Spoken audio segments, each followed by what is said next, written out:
Ever since the collapse of the Washington Mutual Bank, there have not been any similar cases until the unfortunate incident of the Silicon Valley Bank's closure.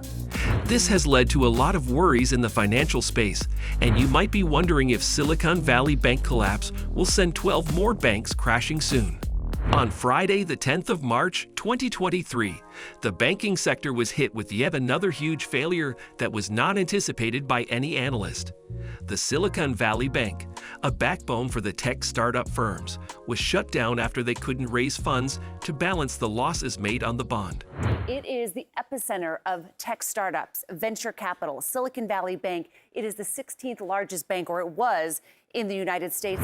Over a year ago, Silicon Valley Bank invested in bonds with hopes of making meaningful returns, which yielded a few positive outcomes until, unfortunately for them, the Federal Reserve decided to raise interest rates, which affected the value of the bonds and reduced the interest they were making on it. And that was when the bank announced on Wednesday, 8th March, that they needed to sell some shares to make due for the losses made. This announcement made venture capitalists encourage startups and companies with investments at the bank to quickly withdraw their funds and assets as they smelled a danger. Acting on the venture capitalists' advice, tech startups and other startup firms started withdrawing their funds. Others were lucky to have been able to quickly transfer all their funds and assets to other banks. But others that formed the majority could not get access to their funds, and this caused an even greater stir in the public eye.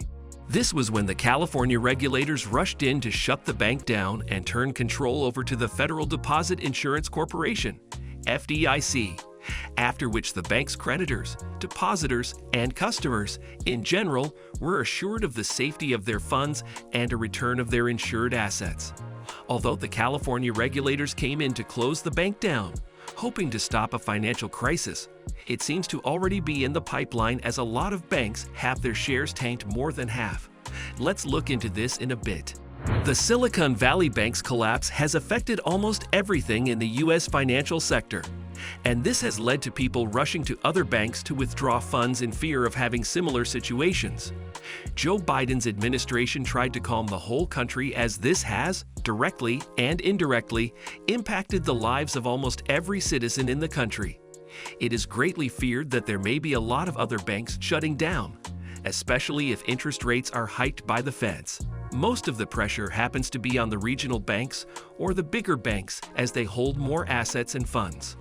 On the 12th of March, the crypto-focused Signature Bank was also shut down. And if care is not taken, a lot of other bank runs will follow suit. Meanwhile, Signature Bank marks the third largest bank failure in U.S. history. Taking the First Republic Bank, their shares tanked 78%, even after the bank assured the public of strengthening its finances with funds received from the Federal Reserve and J.P. Morgan. Their customers may be thinking like me, because if you have the financial strength, why go to the feds for funds? The First Republic Bank shares may have tanked 78%, but we will be looking at other banks with similar plunges soon. J.P. Morgan Bank might have done something special to calm their clients, as they were only down 0.7%, and the Bank of America was also down about 3.7%.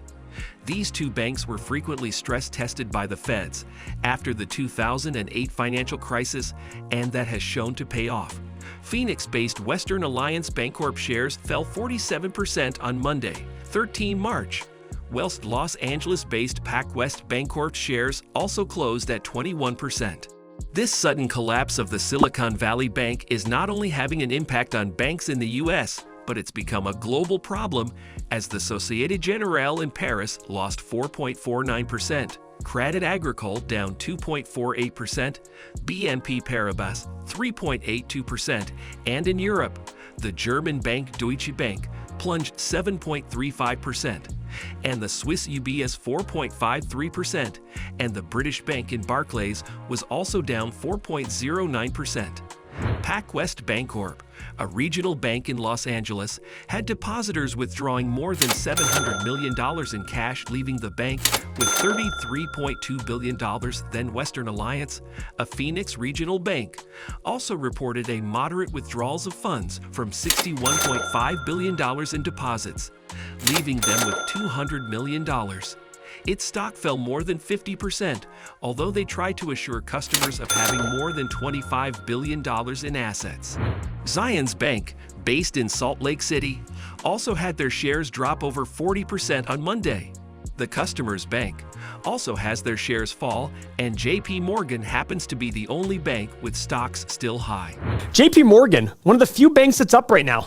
What is currently happening is that people and companies are getting worried and moving their funds from mid-sized banks into bigger ones and regional ones. And this seems to be causing somewhat chaos in the banking sector as stability is being threatened. With all these banks affected one way or the other, everyone is hoping that the feds will pump their brakes on hikes to get the economy some time to recover. But whilst doing so, inflation will also be on the rise, and this will cause even bigger problems. This is why Quincy Crosby, the chief global strategist for LPL Financial, said, "Restoring liquidity in the banking system is easier than restoring confidence, and today it is clearly about the latter." Currently, most of the banks have enough capital to balance their losses, but that won't be long if customers continue to withdraw funds. The failure of more banks does not only rely on the interest rate hikes or the withdrawal of funds by customers, but also relies greatly on the prices of treasuries, because when banks go in for them in respect to earn higher and they turn to yield lower results, this will cause banks to sell more shares for there to be a balance, just as Silicon Valley Bank tried to do. For instance, on Friday, the yield on the 10-year Treasury plummeted from 3.7% to 3.49%. This has been a major blow to the bond market. Currently, it is with no doubt that SVB's collapse poses the risk of closure for many other banks, and if interest rates continue to rise, and the Federal Reserve decides to go through with interest rate hikes, there will be a depreciation in the value of the investment portfolios of banks across the U.S. and beyond. If you want to know more about the SVB collapse, we recommend our video on Silicon Valley Bank collapse. Tech startups are having a hard time in the U.S. economy.